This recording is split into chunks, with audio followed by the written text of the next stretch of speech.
अस्सलामुअलैकुम। इन कैसे हो आप सब लोग? आई होप आप सब ठीक ठाक होंगे। आज की वीडियो में बात करना चाहूँगा मैं यूएस के B1 और B2 वीज़ा के बारे में, which is very important video आपके लिए होने वाली है। लेकिन अगर उससे पहले आपने हमारे चैनल को सब्सक्राइब नहीं किया है तो प्लीज़ कर दीजिएगा, ये फ्री में है। अच्छा तो चले वीडियो को स्टार्ट करते हैं।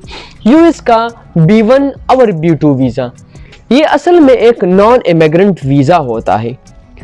अगर मैं B1 की बात कर लूँ तो इसको कहते हैं अमूमन बिजनेस वीज़ा होता है। ज़्यादातर B1 जो है वो दोनों टूरिस्ट होते हैं, लेकिन अमूमन B1 जो होता है वो एक बिजनेस के थ्रू, मतलब एक बिजनेस पर्पस के लिए अप्लाई किया जाता है, और B2 वीज़ा अमूमन टूरिज्म के लिए।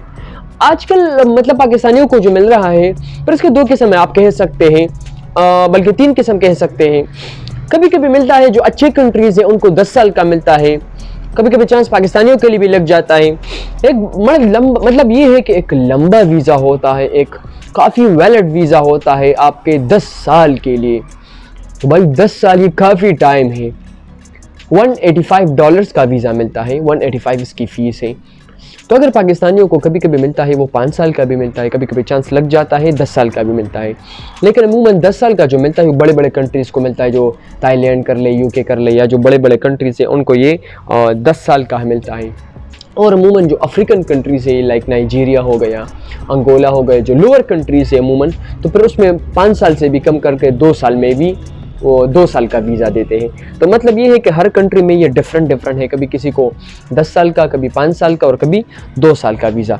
ये एक नॉन इमिग्रेंट वीज़ा होता है और इसके फ़ायदे हैं क्योंकि ये एक मल्टीपल एंट्री वीज़ा होता है। मतलब ये है कि आप पूरे साल में आप 180 दिन लगभग आप इस यूएस के थ्रू, वीज़ा के थ्रू आप यूएस में एंट्री ले सकते हैं। और फ़ायदे बहुत ज़्यादा है यार इसके। एक इसका फ़ायदा ये है कि आप अगर किसी ऐसे मुल्क में जा रहे हैं कि आपके होम कंट्री से, आपके होमलैंड कंट्री से आपको फ़्लाइट नहीं मिल रही, तो आप भाई यहाँ से यूएस चले जाए, यूएस से आप किसी और कंट्री जा सकते हैं। इसके अलावा आप मतलब ये जो क्या कर ले, यूरोप है या किसी और कंट्री से आप ट्रांजिट भी बिल्कुल मुफ्त में लगा सकते हैं। तो भाई यूएस के इस B1 और B2 वीज़ा के तो काफ़ी ज़्यादा फ़वाइद है, काफ़ी ज़्यादा। और यहाँ $185 या कुछ भी नहीं है। और मतलब ज़्यादा एंट्री है, मल्टीपल एंट्री है। आप मल्टीपली मतलब एक बार कर ले फिर जाए फिर आए, तो इसमें ऐसा कोई भी मसला नहीं होगा। और आप फिर अगर आपके पास B1 और B2 वीज़ा है तो यार उसमें फ़ायदा ये है कि अगर आपके स्टैम्प, आपके पासपोर्ट पे स्टैम्प है यार, तो आप किसी और कंट्री में अगर आप अप्लाई करना चाहें तो आपका ये वीज़ा देख के भी वो भाई काफ़ी वो आसानी से आपको वीज़ा देगा। एक नॉन इमिग्रेंट वीज़ा है और लगभग इसकी फ़ीस है $185। तो अगर आपको वीडियो अच्छी लगी है और आप समझ गए हैं कि असल में B1 और B2 वीज़ा क्या है, तो प्लीज़ वीडियो को लाइक ज़रूर कर लें।